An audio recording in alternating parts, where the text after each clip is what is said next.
Since he wore purple all the time, could we legally call him the Grapist? Constantly, that's just the That's entirety fine. of his miniseries, looking for his shoes.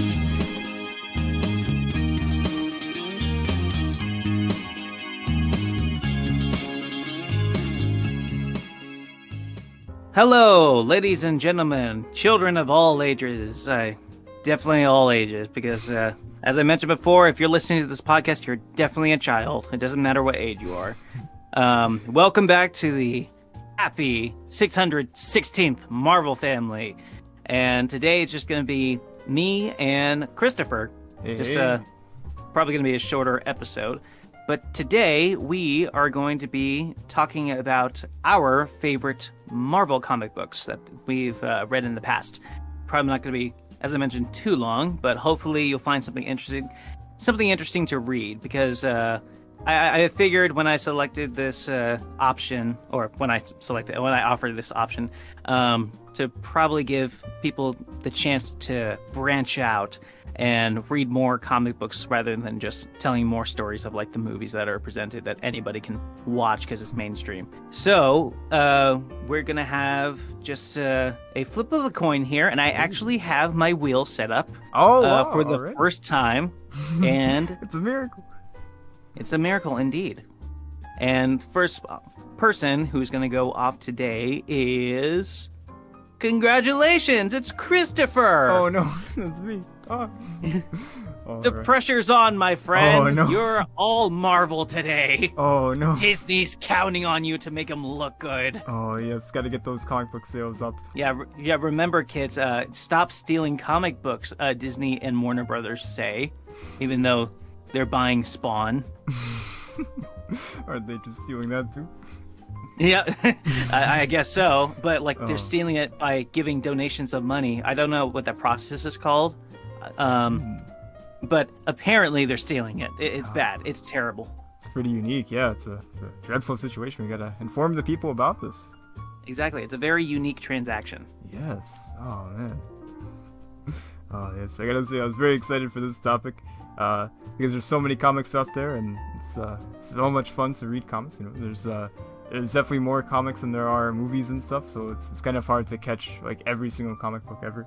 So it's fun to sort of point people in the direction of some awesome comic book runs or stories or whatever it may be. And I gotta say, I was thinking about this one for a while. There's like so many comics that I really love and have loved throughout the years. Like I remember when I started reading comics back in the day. In 4th grade, my friend really got me into Daredevil, and that was right when the Lady Bullseye run was going on, so that was really fun to get Ooh. into. Yeah, that was some good stuff. But Nice. my comic I found years later. I think pretty much soon after it came out, I was like, what? All right. It sort of really helped make this character one of my favorite characters. Like before seeing him in the movies, I was like, yeah, he's pretty cool. But like seeing him in the comics, like, wow, this guy has got a lot of potential. He's got a lot of interesting stories and stuff. And so to keep you guys waiting too long, it's Hawkeye. The Matt Fraction, and yeah, that run is so fantastic. I fell in love with it the first time I read it, from the beautiful art style as well as just the story itself, and the humor is just so much fun to read and just such an enjoyable experience. Just want to read it all in one sitting. It's just so good. Oh, yeah. I mean, yeah, talk about everyone's favorite Avenger, am I right? Right? It's like, oh, this is what the guy with the bow and arrow that just shoots stuff. That's it. This guy. Yeah. The guy who wears purple? Gay. Oh, the very same guy. Yes. Yeah, it was really surprising. Just like this is like such a smaller character that people seem to either pick on or like, oh, he's just kind of there. He's not the most essential Avenger, which I feel like is pretty true. Compared to like the other Avengers abilities, he has a pretty cool ability, talent, I guess, not exactly. Oh, I guess ability, but to shoot stuff very accurately, but not always the most useful usually. So it's great to see him in a story where he is very useful. It's more smaller scale, but there are of course cameos from other heroes too, which is exciting. But it's cool, sort of like seeing him rule his domain, and we get a more human look at him, because we see some humanity in him here and there in the movies, especially later in the movies, and with the series, of course, the Hawkeye series. And so, but in the comics too, they're just kind of there. I'm sure he has some characterization throughout his earlier comics too, but he just kind of seems like he's kind of there for the most part, usually just sort of standing in the shadows. But this really puts him in the forefront, and it's a really interesting tale. Just seeing we see his origins sort of, and we get to see his personal life, like his brother and stuff, and how he deals with deafness and different things like that. Like that's handled really well in a very cool stylized way. Like the whole comic is very stylized in a very fun way. That's just makes it just so very enjoyable and almost like even cinematic at points too, just with how awesome it is. And it's cool also seeing the new Hawkeye series take inspiration from that as well. That's not, of course, like a direct like adaptation, but it definitely does take inspiration. Like there's a lot of references and stuff, like even like outfits that were worn in the comics and stuff like that. It's pretty cool. And also does a great job at introducing Kate Bishop as well.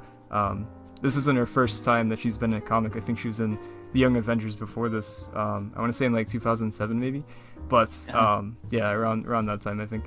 And this came out in 2012, so she's been around a little bit since then, since before the comic came out. But it does a great job putting the two together, putting Hawkeye and Hawkeye together, and have a lot of fun interactions too, and introduces a lot of great characters too, like the dog, of course, Pizza Dog, Lucky.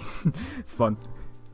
Is this the Hawkeye that became really popular that had like all the undercased lettering like in the font that the Hawkeye show is based off? Yes. Yeah, I remember hearing a lot about that, to where like that was like a really popular adaptation of Hawkeye, and that was like one of the main comic books that actually got a lot of people to fall in love with Kate Bishop. Am I right? Oh, exactly. Yeah, that's they did a great job at just making Hawkeye a lot more popular. I feel like without that comic book series, that it's possible that maybe even the Hawkeye series that we have right now maybe wouldn't have existed. Yeah, because it seems like they take a lot of, and the show seems like they take a lot of inspiration from that comic book, from the panels and the cover art that I've seen. Oh, absolutely. Like even the credits too, like the opening credits in the first episode, as well as of course the credits in the end too, very much feel like that art style, which is, I think, it's a lot of fun. Yeah, I remember just hearing like a lot of good things about it, to where like like as it's like coming out, I was like everywhere. Like I saw like it's like Hawkeye, check out this Hawkeye. It's like it's got two of them. It's like one's a boy, one's a teenage girl in college. Whoa. Like, what? Okay. Sure, why not?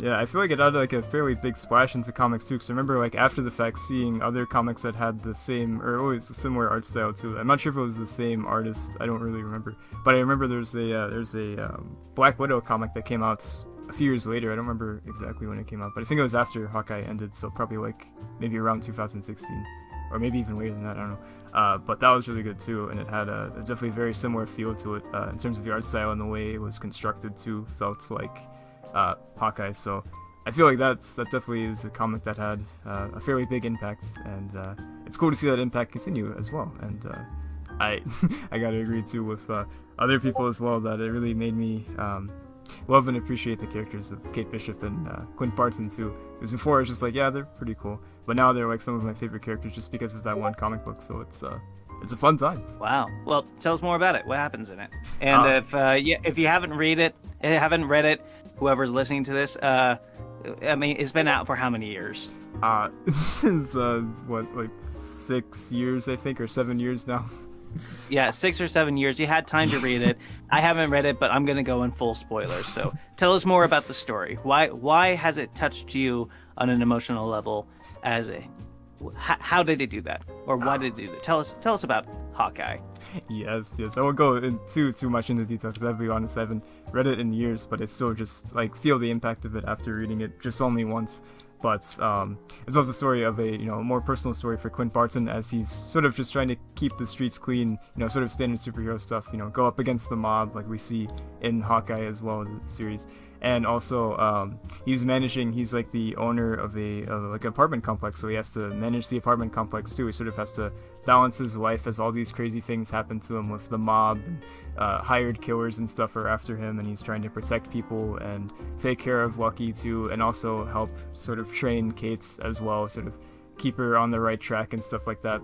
So it's like it's like kind of like a new story each time. Like there's sort of some overarching storylines, but it's mainly just focused on telling the story of Hawkeye and just what it's like for him on a daily basis without the Avengers. Even though there are some appearances from the Avengers and other Marvel characters too. Like I believe Wolverine and Spider-Man are in it at some point, and Tony Stark is in it as well.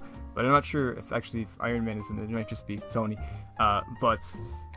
Yeah, it's quite the fun tale of like sort of like a behind the scenes look, if you will, at like in a way the Avengers, like just seeing what Hawkeye is up to, because usually you see them, in the tower or something, or saving the world, but Hawkeye is he's just out on the streets and managing a apartment complex. And Did this Clint Barton have a family or no? I don't remember actually. They don't really go into his family too much, so I'm not sure actually. I feel like he doesn't, if I had to guess, but I'm not actually too sure. He has his brother, but Barney. But that's all that I remember really. Yeah, I remember Barney, but I wasn't sure if he had a family like he does in when it was introduced in Age of Ultron. I think because I was pretty sure that it was just the writers trying to make Hawkeye more interesting, because it was kind of just like the regular Avengers, in their own daily lives. He's like, what can we do with Hawkeye? I was like, how will we make it more interesting? Like, just give him a family. Okay, he's got a family in the middle of nowhere. He's a good guy. He can do things. He's just like us. He's a dad. Oh, exactly. Yeah, so I think that if I had to guess, that probably was MCU stuff there. That I don't really remember that in the story. I feel like that's probably something that I would have remembered, because it feels like something that'd be pretty big in the story. So he does also deal with his brother too. It spends some time, some issues, sort of handling their relationship, which is fun too. Sort of diving into their origin. I remember specifically, him, Barney teaching young Clint how to shoot and stuff. I thought that was really cool. It's like a scene. I think his parents are having an argument, so Barney takes him outside to get him away from that situation, and starts teaching him how to, I think, shoot a bow and arrow. So I thought that's pretty cool too. That it has a lot of nice human and sort of character moments too. That it has so much fun action. Like the sequence in the Hawkeye show with the car chase. There's something similar to that in the series too, in the comic book series. But a lot of fun moments like that. A lot of quirky and fun humor too, as seen in the show as well too. But this though, it really just touches on the human side of Hawkeye, something that we really don't see too much. Now we see it in Age of Ultron, and of course later in the MCU too. But back then though, I feel like that was one of the first big moments that I really saw that much of Hawkeye, which is great. It really helps flesh out his character and make him a lot more interesting. So what's the plot of this rendition of Hawkeye? I guess really the plot is sort of I don't know if to call it episodic, but there's sort of a gathering threats surrounding Hawkeye. I believe it's the Clown, who we actually see in the Hawkeye series too, but he's not actually the Clown yet.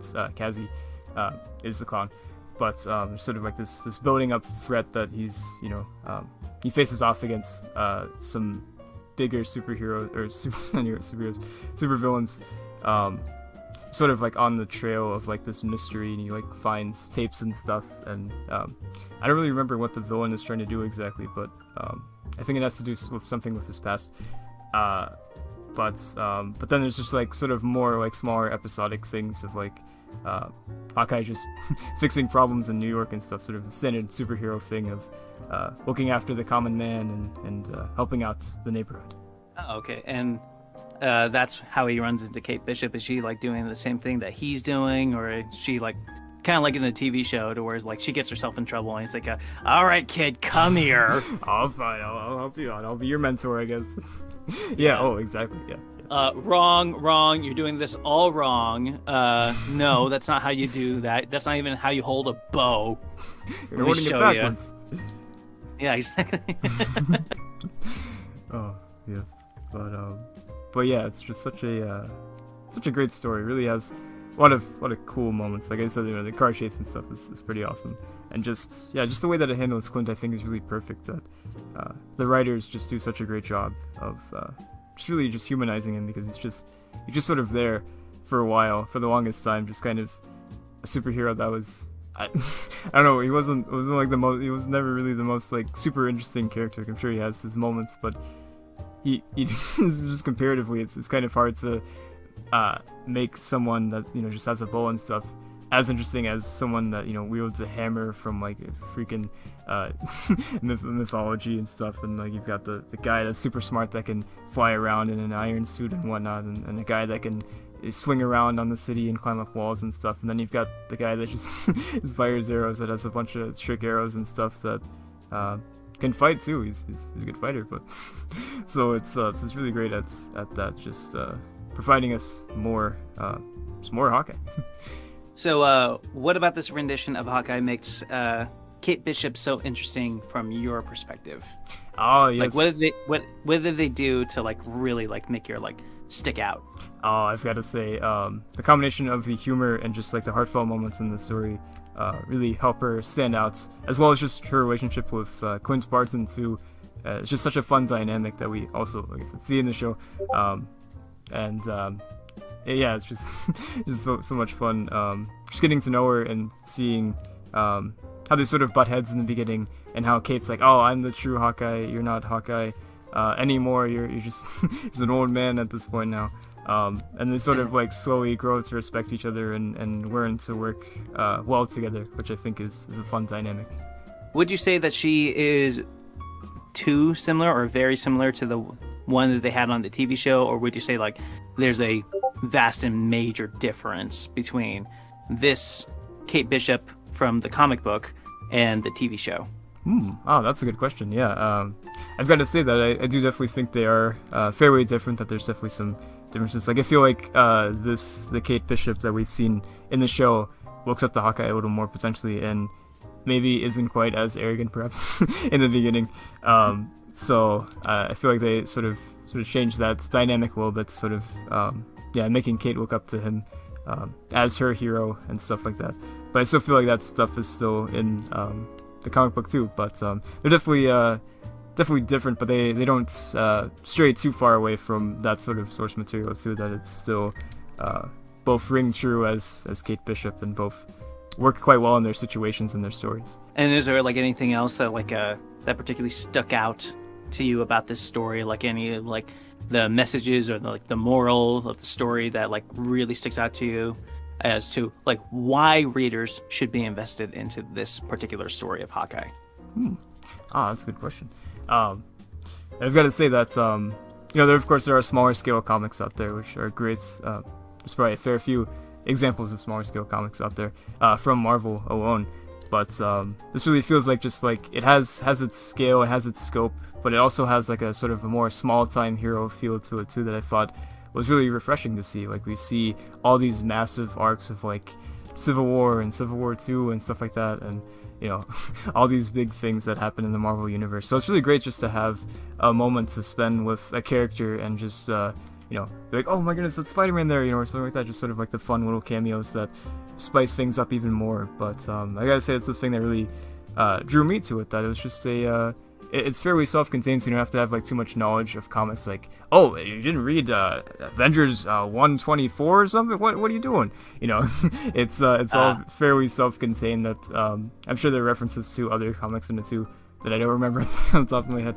But it just it feels like a story that's fairly easy to get into. It's fun and exciting, and it just has a lot going for it. Just a lot of like I said, it has almost really has something for everybody, with action and adventure and comedy and heartfelt moments and emotional things and drama and sadness, all that stuff, all that good stuff. Well, I'm glad that you really took a liking to that story. Like I said, it seemed like that rendition of Hawkeye was very popular, and I hope a lot more people can get into it and actually have a better understanding of who Clint Barton is supposed to be, or what makes him Hawkeye. And from your description, it sounds like that this comic book nails it. Would I be correct in saying that? Oh, definitely, yes. That's. I don't think I quite did the comic book justice, because I don't quite remember everything that happens in terms of the plot. But yeah, I got to say that it definitely does do Clint's justice. Mm-hmm. Because of that, well, since you seem to agree that this does it, Clint Barton justice, like as explained, what his character is like. What would you say from reading this comic book? Like, who is Clint Barton to you? Oh, that's a good question. Just me, just gonna make a compilation of me saying that's a good question for the entire episode.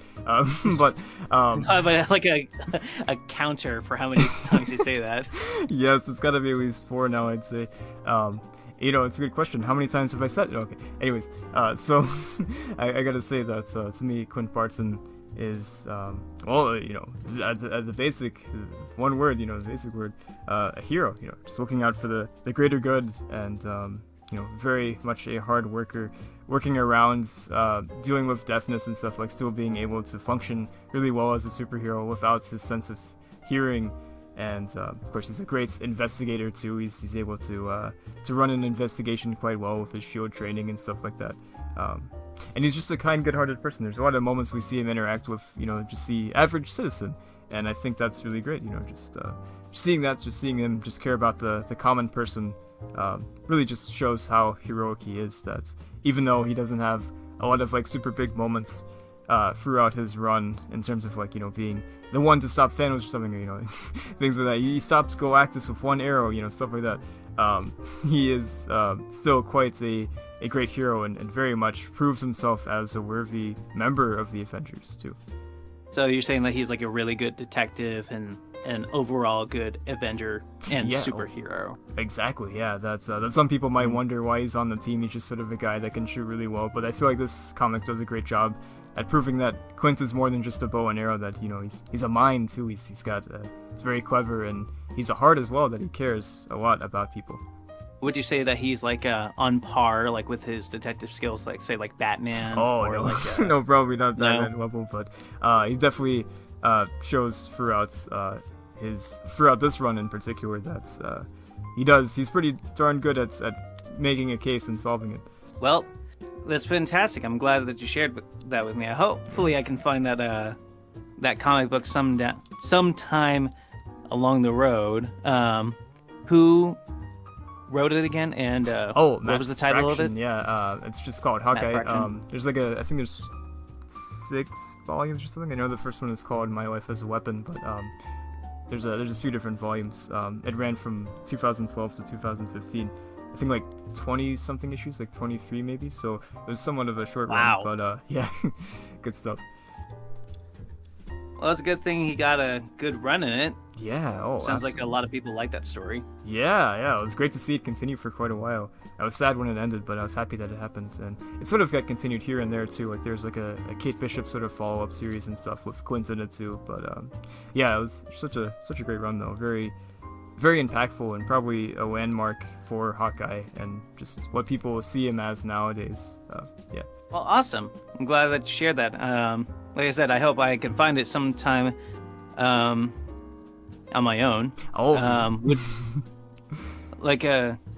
think that pretty much answers my questions. But do you have anything more to say about it? Oh, that's all I've got. Yes, but thank you for giving me this platform to be able to talk about this amazing comic book. Yeah, so if you haven't found it yourself, give it a read. Check out the art style and share your opinion on it if you can. Really give like artists and writers like these a good chance, because if I were to assume, it wasn't really heavy on politics, was it? Oh no, yeah, it wasn't. Yeah, I had a feeling because we kind of need those writers back. There's too many politics in comic books now. I wonder why they're dying, right? But yeah. But again, thanks. I hope I can find it someday. Yes. So with that being said, we're gonna go to the wheel. Oh, look, there's no one left. It's just my me. Goodness! Wow, that was fast. That wheel sure turns pretty quickly. I know, right? Like, what are the odds? Oh. My comic book comes from when I was in middle school, and at the time, if you listen to the other past podcast episodes, I almost forgot what we were doing. What is this again? Yeah. Are we talking about that Hellboy again? Oh my goodness! Yet again, Hellboy returns.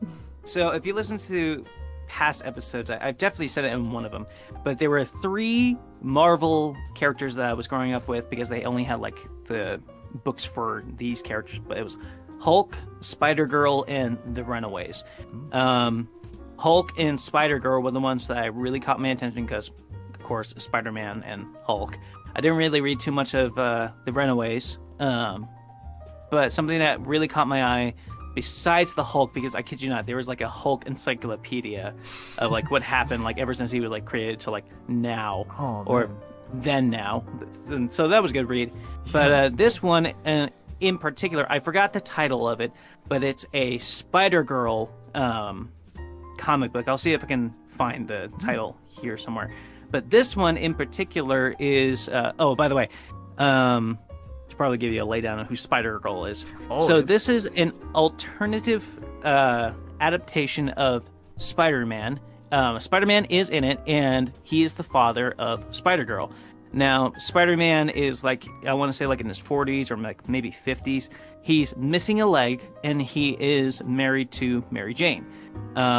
He's got like a full goatee and everything, and he's got like a silver stripe going down like in the middle of like his head. He's going of age, and he's no longer Spider-Man. And they have a kid who they named Mayday Parker, and they find out that she has spider powers just like Peter. And good news, Mary Jane didn't die of radioactive sperm this Thank time. goodness. So She made it. So she made it. Right? What are the chances, right? So Mayday Parker, she realizes that she has spider powers, and her dad, Peter Parker, does not want her to be like him, like at all. He wants her to have like a normal life as a normal kid, blah blah blah blah. But she absolutely refuses. Goes behind his back and finds Ben Reilly's suit, Spider-Man suit. And Ben Reilly is a clone of Peter Parker that Peter Parker named after his uncle. And I forgot who Reilly is, but yeah, it meant some. too. But Reilly was someone important in his life, so he named the clone Ben Reilly, and he had a suit that was very similar to Spider-Man's, just with a tweaked few minor details. So Mayday finds that suit. She finds the clone's Spider-Man suit. And she also finds his web shooters and everything, and she takes on the persona Spider-Girl. And now, along the line, her parents find in the articles, is Spider-Man back? Spider-Man's back? No, it's a girl. She has boobs. In this story, Peter is furious. It's like, you're trying to be Spider-Man? It's like, I told you to stop. You can't play hero. It's like, stop it. That's bad. Stop it. You're gonna get yourself killed. All that nonsense, right? Why telling your kid being a superhero is bad? Like that's ever gonna cause any consequences. She's like, all right, fine. I'm not gonna use a suit anymore. God, Dad.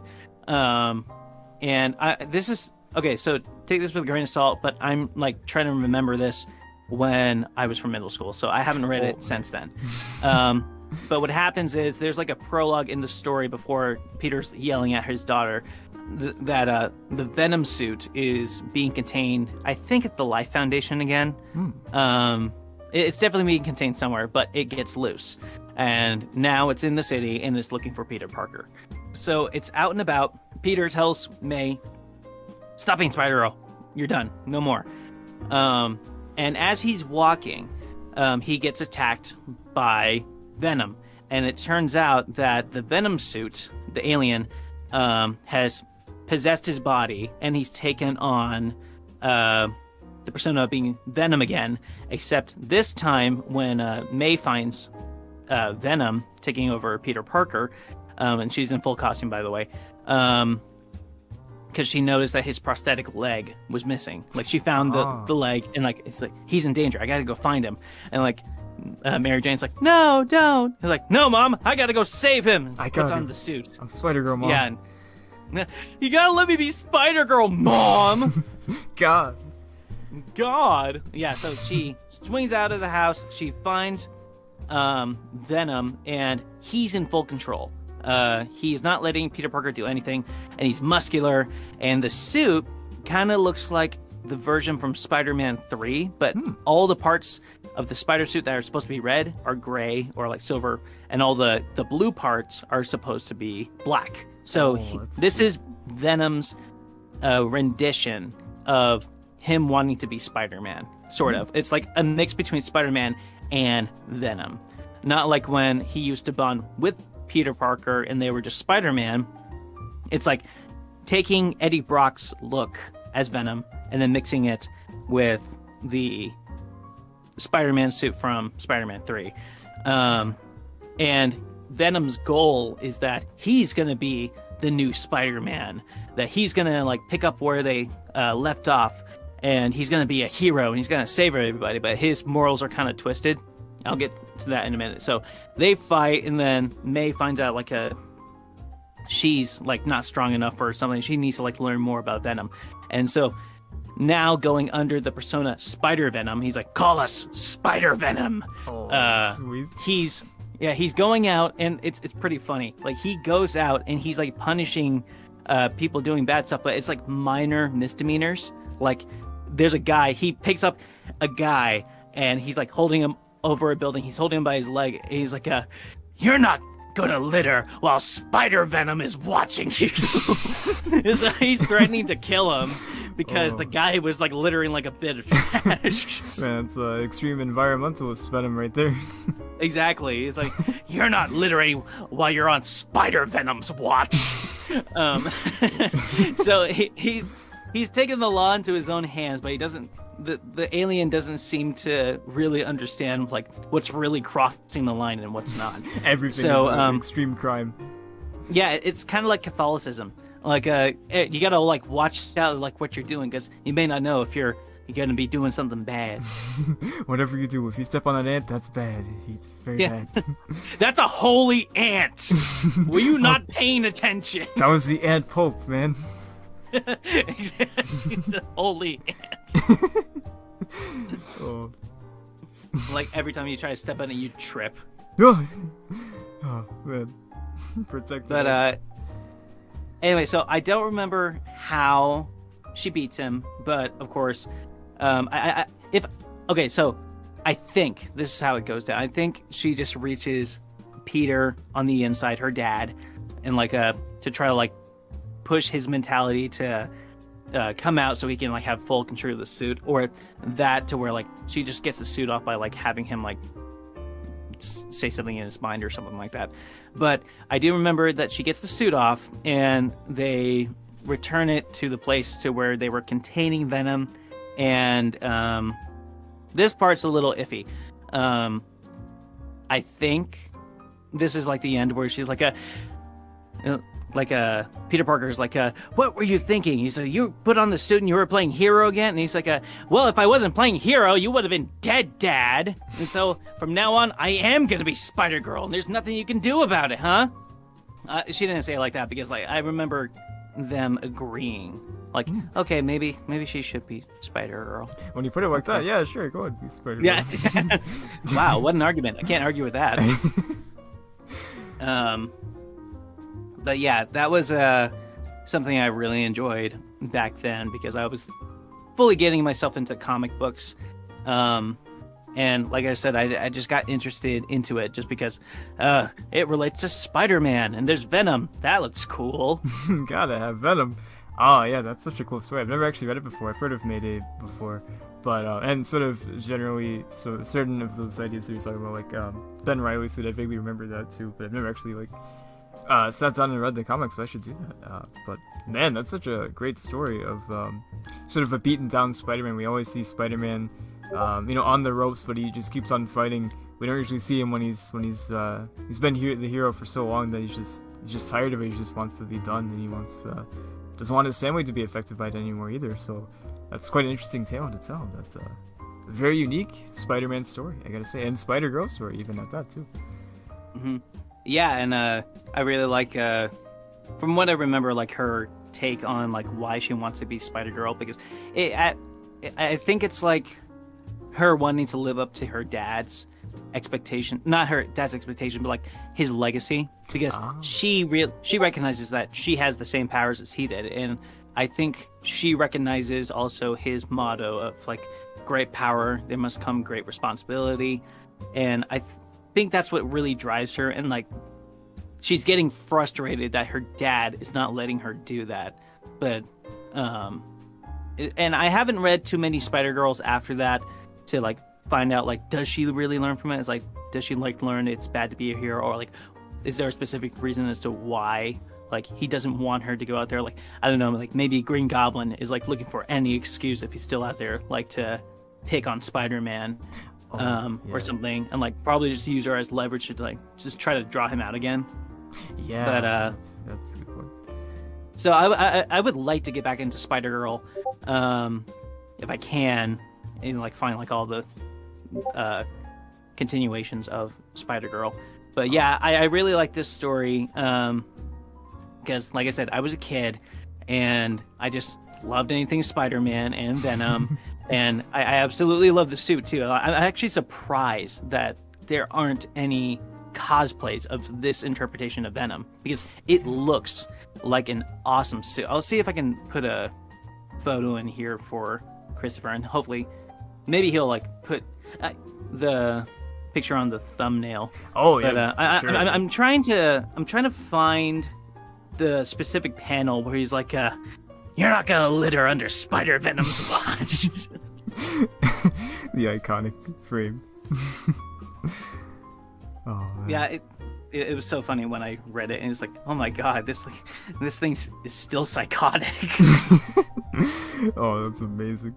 But yeah, and hopefully when since the recent Spider-Man movie came out, and like if you haven't seen it, it's already been like 3 weeks. I think that's more than enough time to go and see it, but there are multiple Spider-Men in it, and we have already been introduced into the idea of more Spider-Man with Into the Spider-Verse. So hopefully either one of those properties, I really hope to see Mayday Parker in one of those. Yeah. I kind of hope this is wishful thinking, but this is like the way that I would introduce Spider-Girl, like have like a if you watch The Flash on the CW, which I kind of gave up on, but I think it was the 5th season, to where Barry Allen, the Flash's daughter, like runs in time back to them, and he's like, "Hey, I'm your daughter. There's something like wrong with the future or something. I need your help." Oh my goodness. And I wish they would do something like that, to where like she's like a possibility, to where she may actually exist, but she needs Spider-Man, like her younger dad's help with something. And this is what the wishful thinking part comes in. Like at some point, like she like teams up and like becomes buddies with the Hulk, because like I said, those are like the two out of the three like franchises that I grew up with in middle school. Yeah. So, like I said, very wishful thinking. More than likely won't happen, but if that did happen, I think I could die a happy man. But more than likely, I would imagine that they would probably do something like that in Spider-Verse, because there's an abundant use of animation, and it's more likely to see something like that, like with time travel being inserted, like specifically for Spider-Man to see other Spider-Men. Oh yeah, that would be so awesome. I'd love to see that. That's such a great idea to see Mayday interact with her younger father, and for a younger Peter to save the day, or help her save the day. And yeah, I think that'd be perfect to see it either in the MCU or in Spider-Verse too, because there's so much possibility. There's so many options for different versions of Spider-Man, or in this case Spider-Woman. So I think that'd be just so cool to see. I hope they do that one day. Yeah, me too. I think that'd be really cool. I think it'd also be cool to like, if like they do like the variant thing again, to where it's like oh, you're Peter B. Parker, but you're not my Spider-Man. Like if like if Peter B. Parker interacts like with Spider-Girl, that's not his daughter from his dimension, but it's like very similar, like they're parallel universes, and like he's talking to her like he talked to was it Mary Jane of Miles Earth? Oh yeah. If they had something like that, to where it's like he's like already bonding with his possible daughter that he could have in like his own universe, I think that'd be awesome. That'd be like so good. there's like a lot of potential like with that kind of form of storytelling. Like when it comes to time, I really like it when when people come up with like movies or like ideas to where people are interacting with each other, like with time, kind of like what they did in Dragon Ball, where Vegeta like comes to like learn more about his son, and then like later when he is born, he still doesn't know like what to do as like a father, even though he's literally fought next to his own future son and has learned like a few things of how to take care of him, and he still has like no idea, even though he's already had that interaction before. like the man he's eventually gonna meet one day. Like I love that. I love that premise in storytelling. I don't know why. I think it's just like it has like a weird feeling to it, like being able to talk to people that you are yet to meet, like something that wasn't supposed to happen that does though. Now it does exist. Yeah, it's like, and now you have something to look forward to.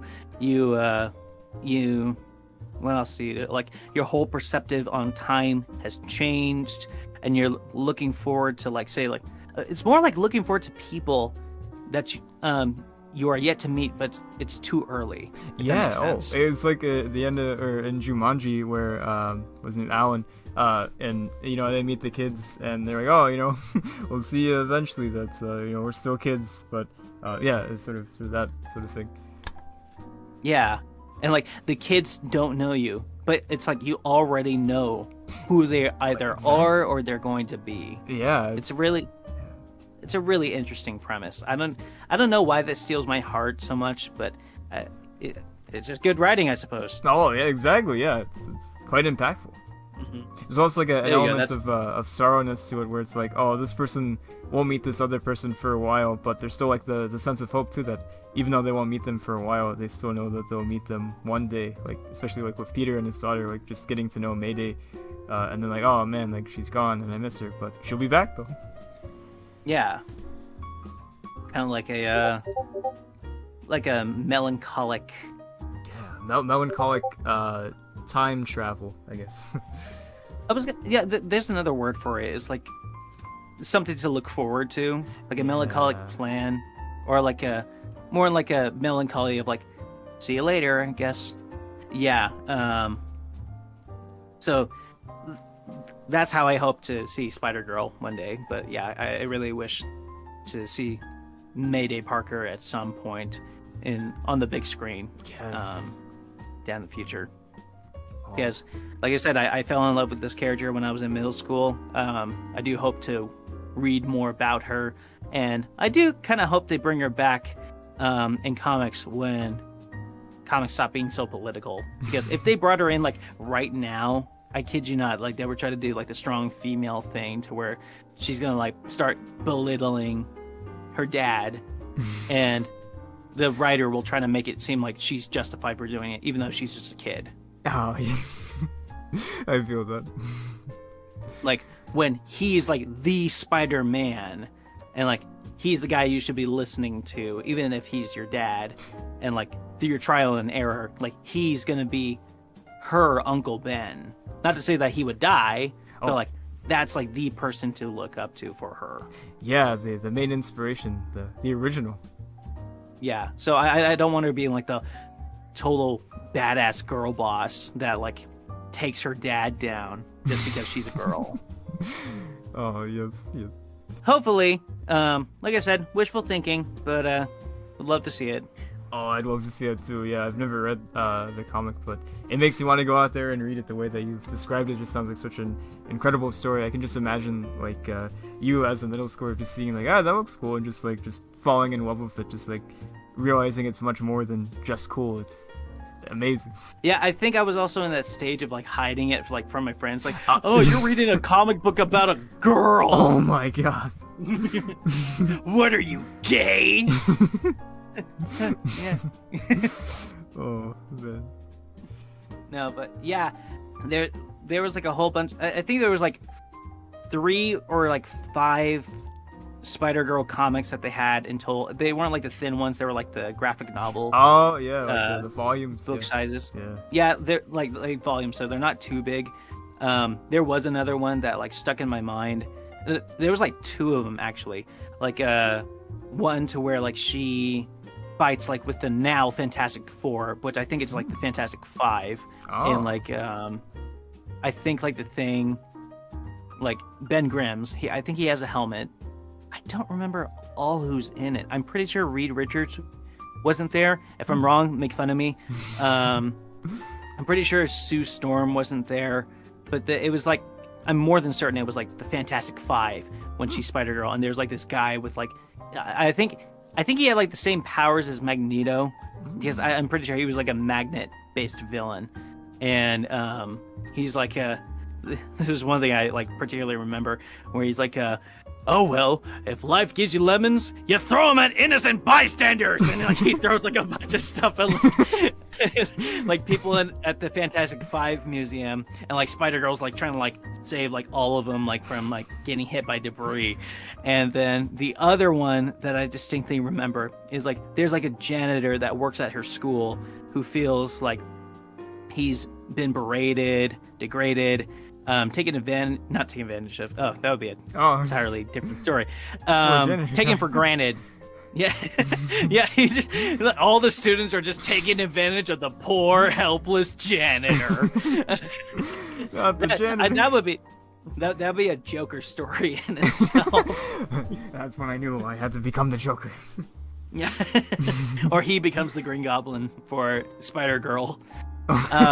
No, he's taken for granted, and like the janitor, he hates the students. He hates all the kids that go there, and he's got like a collection of like dragon figurines, and like the guy's like obsessed with dragons. It's just, like it's his hobby, right? Oh, and like there's like a part to where like he accidentally cuts his hand.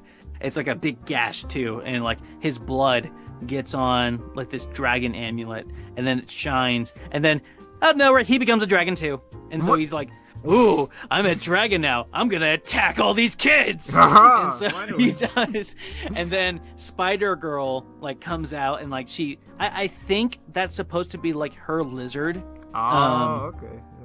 Because that's how I see it now, because this seems like totally random. Like he's got like a whole bunch of dragon figurines, and he just suddenly becomes a dragon, and he's just attacking the high school. It's like, okay, it's like this seems like very villain of the week. I don't know why they want to go with a dragon and introduce magic, like specifically for Spider-Girl, but that's my guess. Is like this dragon character is supposed to be her lizard. Yeah, that makes sense. That's such a wild and crazy story, but I love it. Yeah, and it's funny too. Like he bursts like out of a wall. And he's like, "Oh, did I scare you? Good." Oh man, what a guy! I know, right? Inspiration to us all. Absolutely. Remember, kids, if people are annoying you, turn into a dragon and then murder them. As simple as that. Pretty easy. Simple as that. Yeah, it's not that hard, okay? Just Honestly. do it. Just do it. Just cut your hand and put it on some gold. Everything will work out. It's gonna be fine. Don't ask questions. The best not to question just go for it. It'll be fine. Don't question. There are no questions. There are answers, and you don't have to worry about them. Just do it. It says that Spider-Girl was created by Tom DeFalco, Ron Frenz, and Mark Bagley. Mark Bagley. Oh, there you go. The legends. Yeah, so if you remember those names that I said terribly, give it a look, see like which Spider-Girl comics you can find, and if you find the 3 ones that I was talking about, let us know and tell us what you think. Yes. Like I said, they're pretty fun reads, and like it was definitely like in my age range that they were looking for that kind of audience, I suppose. Oh yeah. It's perfect that you found them. Yeah, I'm glad that you discovered them and really enjoyed them. They sound so good. Yeah, like I said, like I was really into the Hulk because they had so many Hulk comic books, and I had like a really good understanding of Bruce Banner.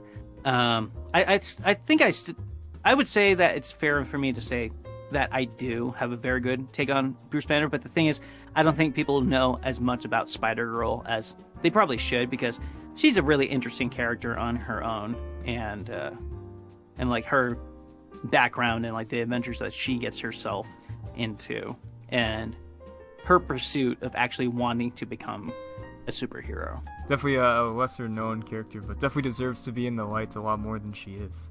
So yeah, and looking from this, he has like a ridiculous count of supervillains too. Oh man, yeah, you got a regular rogues gallery there. Yeah, that are definitely not copies of Spider-Man's enemies. We got not at all. Snowman, he controls snow. It's just made of snow. Electronic Man, Sand Woman, the dragon, not the lizard. It's different. It's different. He can fly.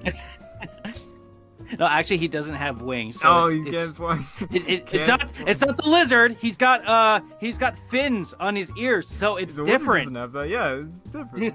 It's a dragon. Yeah, see, there's a dragon, not a lizard. Two different things. Oh, and Venom, but it's not the same Venom. I mean, it is, but the name's different. Yeah, exactly. It's Peter Parker Venom with like Spider Venom. It's not Yep. Eddie Brock Venom. It's different. Yeah, see, it's completely different. It's completely different. I think that's all I have to say about that. It was a very fun read. Check it out for yourself. I'll see if I can find the title real quick, so you can see what I'm talking about. This is taking too long. Just find it. It's Spider-Girl.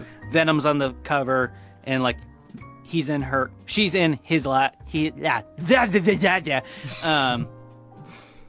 in his eyes, and like, we're back, and it looks like the animated series. So you'll see what I'm talking about. Just follow those directions. You don't need anything else. Oh man, it sounds so freaking Well, good. I gotta read it.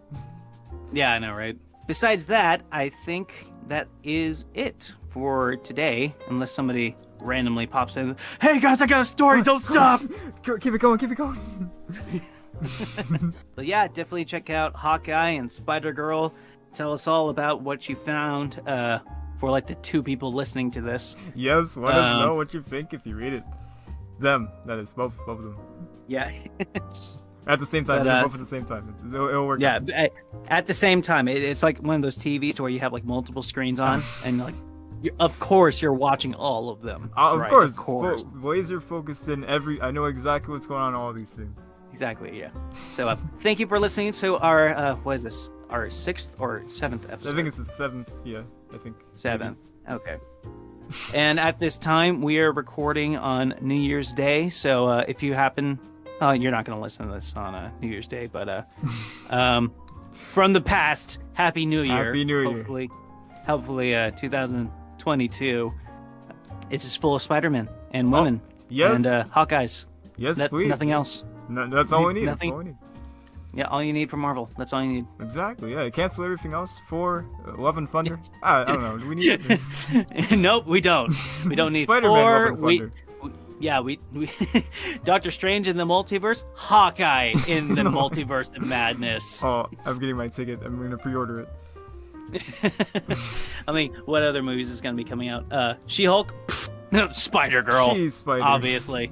Just Spider. Just Spider. That's all we need. No. Okay. Well, bye-bye. Goodbye. Adios.